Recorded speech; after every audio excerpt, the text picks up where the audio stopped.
Morning, everybody. Just so sorry for a little bit of a delay here, but wanted to jump right into it this Tuesday morning. I hope everybody is having an amazing day. The weather's actually decent here. Sun is out. As you can tell, I have this very nice glow on my face, but the sun is out, so ready to get going with the day. A little more into their routine today than what they have been. I know Mondays are hard, especially after a holiday weekend, so I hope everybody's faring okay with that. But first, I want to let everybody know and remind everybody, if this is your first time watching, you can win things, okay? You can win a free one-on-one with me to talk about anything about buying, selling, that kind of thing. If you have questions about any of the videos that I've done, we can go into deeper depth with those. I can kind of help walk you through some things, okay? All you have to do is whatever video you're watching, go ahead and like the video and comment on the video. And then I will go through and offer that on December 15th, okay? That I've had some great conversations with people about real estate and answered a lot of questions, so I'm excited about that. Okay? All right, jumping on into it this morning, do's and don'ts of home inspections, okay? Yesterday, if you caught my video, we were talking about why to do home inspections, okay?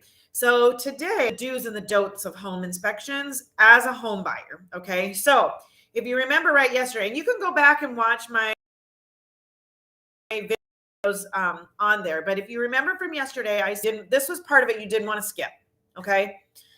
This is something that you wanted to do, and it is the buyer's responsibility to pay for this. So, but for yourself, okay? So I want you to remember that, all right? So, do's and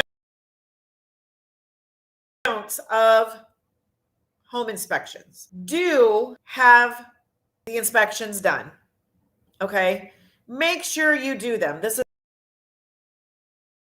something that gets written into the contract right away. If you cover something at that point, then you go back and you renegotiate, or you have the ability to back out and find something else if there is something major, okay? The home inspections. Don't skip on it because you don't have the money. This is for your information, and so you have peace of mind to know that you are moving into a sound. After that point will be your responsibility to take care of, okay? I mean, after it closes. So anything after it closes, that'll be your responsibility. It's a good, solid home, okay? Do take notes when you go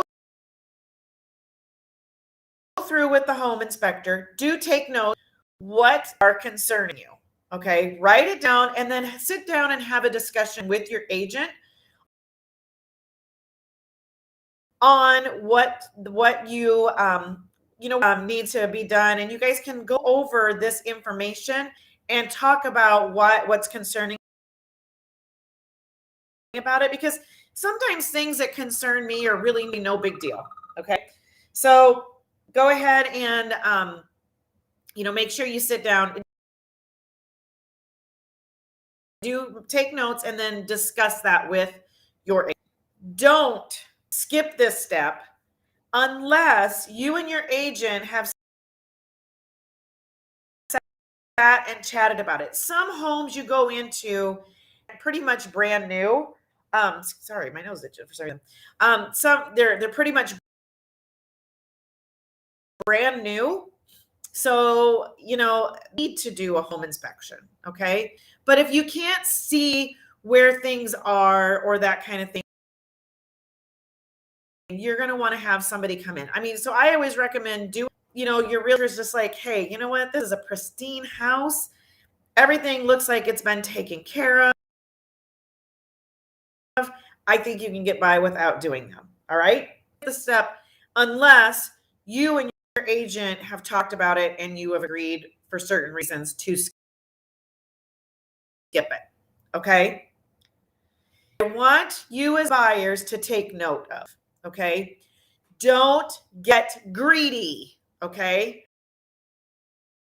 Don't get greedy. As I stated in the video that I did, I'll yell at you guys about this, but this is a big thing where people just, they get into what I call the panic zone, the buyer. And when you add these inspections on top of it, they basically feel that they want the home to be brand new.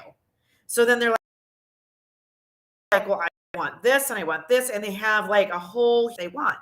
Don't do that. Don't get greedy about it. Okay. Keep in mind, if you are buying 125,000, there's gonna that are gonna need to be done. Okay. You're just looking for anything major. You don't want any major structural issues. You don't want pest hazards. Okay. Those are the things that you are looking for. Everything else is stuff that you can fix if it concerns you later on. I mean, I get it. If you're purchasing, a $400,000 house, then, you might be looking at adding a few more things. But don't buy a $125,000 house knowing that there needs to be updates and then turn around and get greedy and you want outlets fixed and you want this fixed, you want this fixed. So that's how it works, okay? But don't get greedy. Don't it's not to home up to code, guys. Not to bring the home up to code. Just to let you know according to code standards, okay? And do assess what is major and what is something you can take care of yourself, okay? That is major. Radon, that is major, okay? If you have pests, that is major. Those are going to hold up, okay? Because the appraiser is going to call those things out, okay? Plain and simple. If they don't, then that's amazing. But typically, if there's those kind of things that are happening, the appraiser will call, and then you will, you won't get the loan unless they get that stuff fixed anyway. So if you get ahead of it, then you know that stuff. Here's the other thing. If it's something little like GFI outlets, or if it's that there maybe was a little bit of water damage and something needs to be sealed, that a major thing for you, or is that a little thing? Okay. All basements, like especially in Iowa, a lot of them do see gotten older. If the foundations have gotten better over the years, but like some of the limestone foundations, those do end up seeping if the ground is saturated. So but that's not a major structural issue unless it's a major water leak. Okay. If it's a major water leak, then that's something else. Okay. So, but really just assess what these major things are. This is where you are going to need to lean on your agent a little bit and take their word for what is major and what is not. Okay. If you have an agent that's going to work for you, they are going to do right by you. Okay. If you don't have a paycheck, then no, they may not do right by you and you may need to reassess your agent choice. Okay. But, typically they are going to do right by you. So sit and chat with them, have conversations with them. I have had hour-long conversations with my buyers about certain things and just to kind of talk out of, but just like talk them into what's important and what's not important.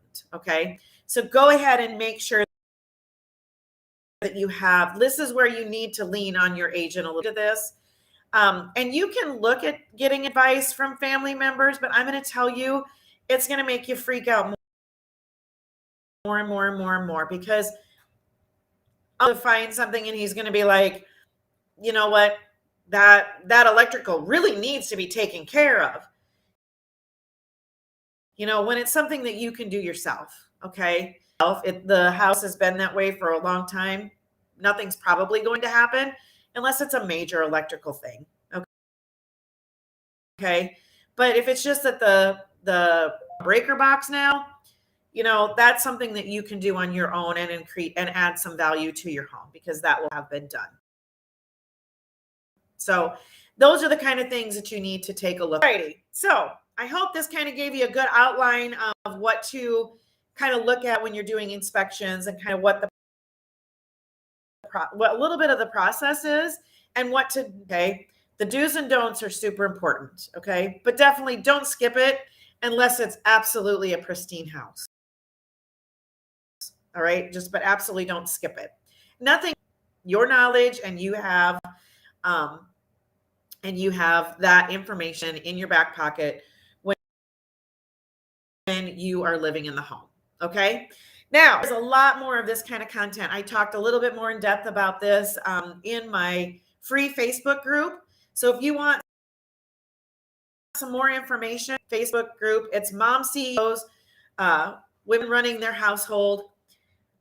I am the mom CEO of my family, and that's why it is that way, because I am that mom CEO, and these are things that I wish I would have known when I was going through all of this when we were trying to buy our first 2 homes. I'm going to tell you, I didn't do inspections on either home. Big mistake. Not a big mistake, but it would have been great to know. The first house we did okay on. This house that we're living in, there was some structural things. There was some structural things that we needed to fix after we moved in that we didn't know were there. Okay. They've been all fixed now, but I would have been aware of them. That was something that I should have done ahead of time. But you know what? You live and learn. But these are some things that I wish I would have known before I had ever bought the homes, because it would have been things I would have at least known. Even if the owner wouldn't have done anything, I would have at least known going in that I was going to have to take care of that stuff. Okay. So I go into some detail on this, but I went into more detail in this on my Facebook group. Sorry, I went on a tangent there. But I've gone into more detail with this on my Facebook group. So in the description of this video. So go ahead and grab that link and pop over there. Would love to have you guys all over there. And it's not just for women. You know, if you're the dad, just pop over there. We're going to be having discussions about this and everything. Okay. Now, guys, I go into way more depth about this and the process on my real estate home buying guide, which that is up for pre-sale right now. I'm going to tell you, Sunday at midnight, that is going to go off sale. Okay. It's going to go off sale and it's going to go up to regular price. So if you're thinking on it, jump in and get it now, because you're going to get the pre-sale now, and then it'll jump back up to regular price. Okay. Link is in the description as well. Go ahead and grab that and run over and grab yourself the pre-sale on that. Okay. And then, guys, here's the other thing. If you want to know, if you're not on YouTube, go to YouTube. But on YouTube, go ahead and click the subscribe and the bell. And then that way you'll be notified every time platform. Pop over there, subscribe, and hit the bell. That way you'll get notified. And I would love to have some more subscribers by the end of the year. So pop over that and let me know. You can always private message or whatever if you have any questions about the course, that kind of thing. But otherwise, I will see you guys tomorrow at 10 Central Time on inspections. I will talk to you soon.